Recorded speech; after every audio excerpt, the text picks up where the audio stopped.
Hello everyone and welcome back. We're going to talk about something that happened yesterday.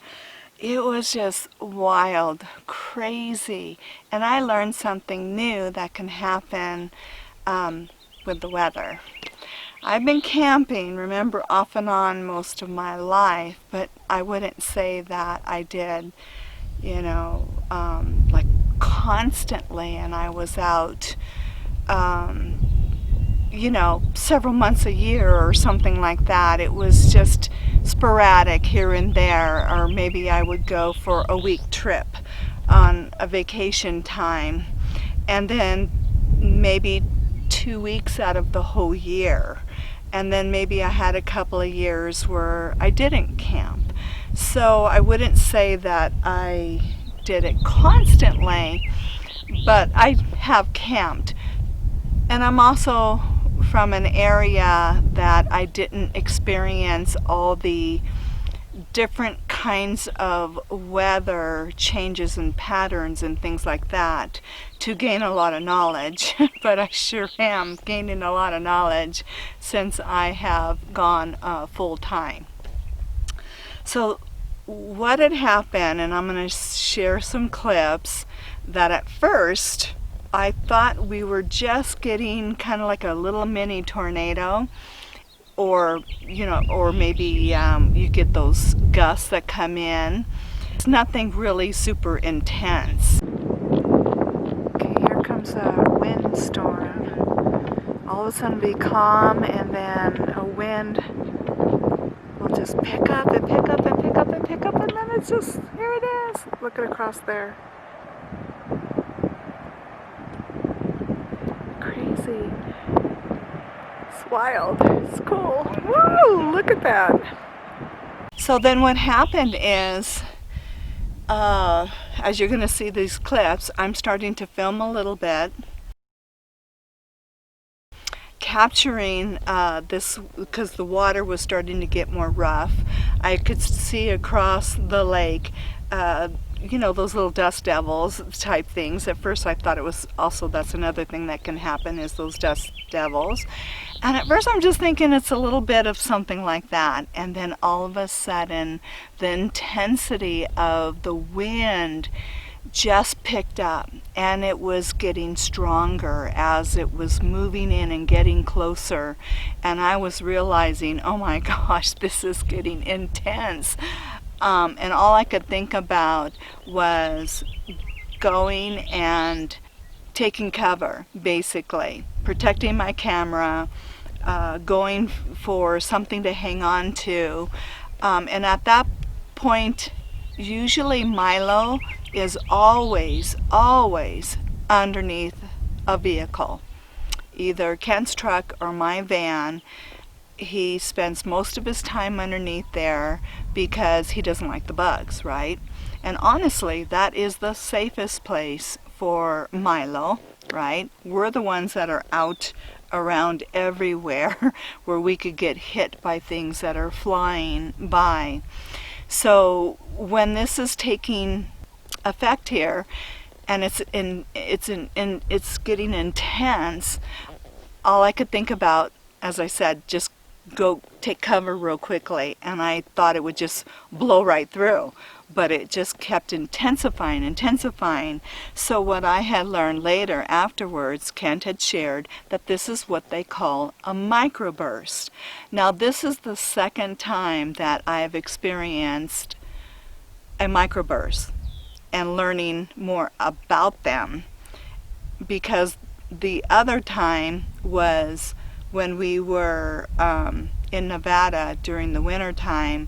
We saw this, and I'll put a picture, because I didn't get pictures of what it was looking like in the distance here, but basically when we were in Nevada, I saw this wall, of clouds, and it was moving fast, almost like this big wave in the sky.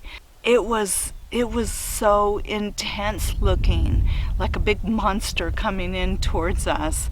And I'm thinking, oh no, what is that, So I do have pictures of that, so let me add that in.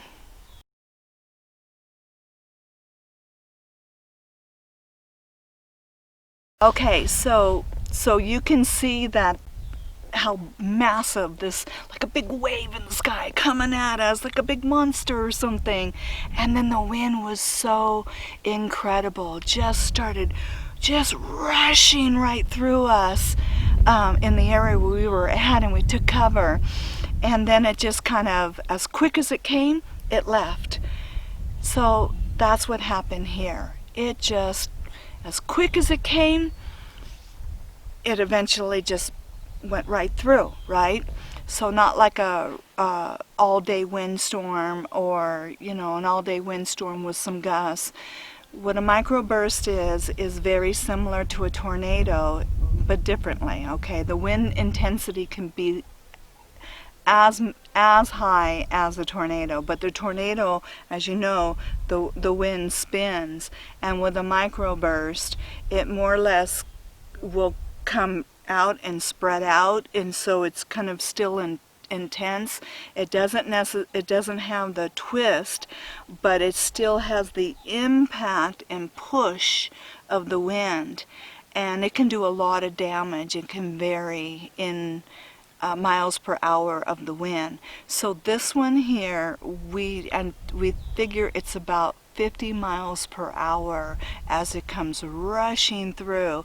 Now what we saw in the distance, it just looked like clouds in the sky. Like we could tell that there's the rain. We could tell rain was coming down in the distance. Nothing that looked like anything was going to come through quickly or with intensity. Nothing that gave us that indication. In fact, it seemed to be like the clouds were coming through a little bit slow, not like what I saw in Nevada. But anyways, so I'm starting to film, and we're going to pick up right there where I'm starting to film. I take cover, and but Kent also was filming, and he stayed out there filming. So thank you, Kent from Northwest Hiker. Keep checking out his channel for when he releases his photography pictures and his journey. So anyway, so he ends up capturing what was going on as I take cover. And so thank you, Kent, Northwest Hiker. And then here are those clips. Look at that windstorm. It's like little mini tornadoes that just come through.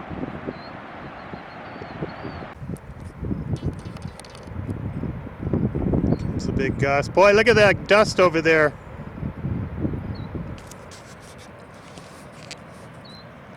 It's a tornado.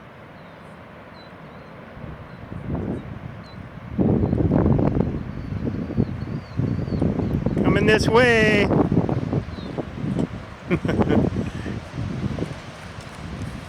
Here it comes. Can it survive?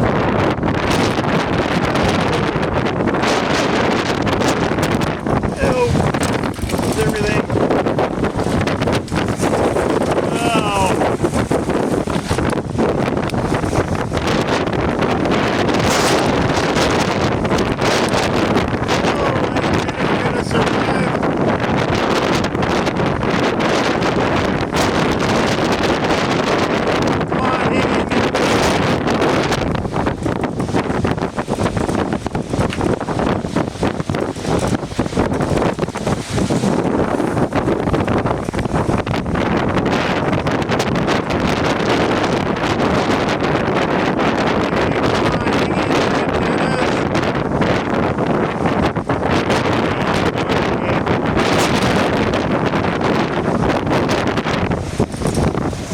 Oh, he's fine.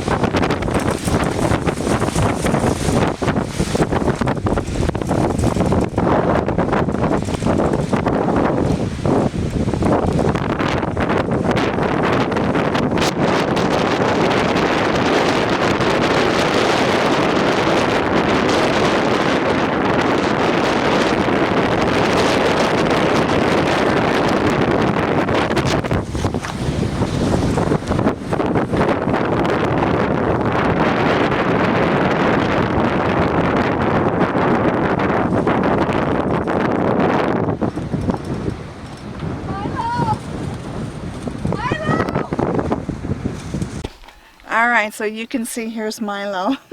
He ended up being okay, but what had happened, and I'll show you when I put him down, he ended up going from Kent's camp back up to the van, and I don't know at what point, because he was there with me just right before this started to happen. But you know how they say sometimes animals have such a keen sense, like when earthquakes and things like that happen. So I don't know when exactly he decided to come up that hill, and I can imagine he's going to be 12 years old that he ended up doing that, and at what point, because when I realized where's Milo and I'm looking for him, as you heard, I'm going, Milo, Milo. He was not underneath Kent's truck. And then I realized, oh my God, he's not there. What happened to him? So I didn't know if he decided to try to come out and then the wind took him away. But all I could think about was, oh my God, I have to find him, I have to find him. So I ended up coming back up the hill, and I'm still frantic, looking for him, and he ended up going underneath the van. I don't believe that the wind was so intense here. It was more focaled more towards our camp down there, and then over on the other side of the lake. But I was just, oh my gosh, I was just so frantic, and I was so happy to know that he was okay, because that was a really scary situation. But I'm going to show you the hill, but I just want you to see, oh my gosh, this guy is just something else sometimes. Anyways, he says, hi everybody, I'm okay. But he says, I think I knew something was going to happen, and I got the heck out of there. I did not want to stay in the middle of it. So let me show you the hill. Okay. So there is the hill. There is the camp down there. And he ended up coming all the way up that hill. And then he ended up coming underneath the van where he likes to be. Oh my gosh, unbelievable. I cannot believe what he did. Anyway, so I put him quickly inside, and everything is okay. He's okay, but oh my gosh. Anyway, so that was my experience of a microburst wind.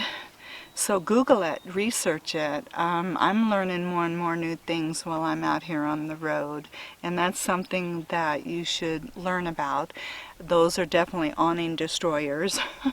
Lucky both of our rigs were facing towards the direction of the wind coming at us, because there was absolutely no warning. As soon as it came, it was gone. But I YouTubed a bunch of other video clips of people that had filmed them. They could last anywhere from 5 minutes to 10 minutes, and then it's over with. It's crazy. But anyway, so thanks for following along, and I hope you found this very interesting on what I learned and what I went through. So maybe, yeah, just be aware. Just never know what could happen out here. All right, I love you all. I'll see you in the next video. How's everything?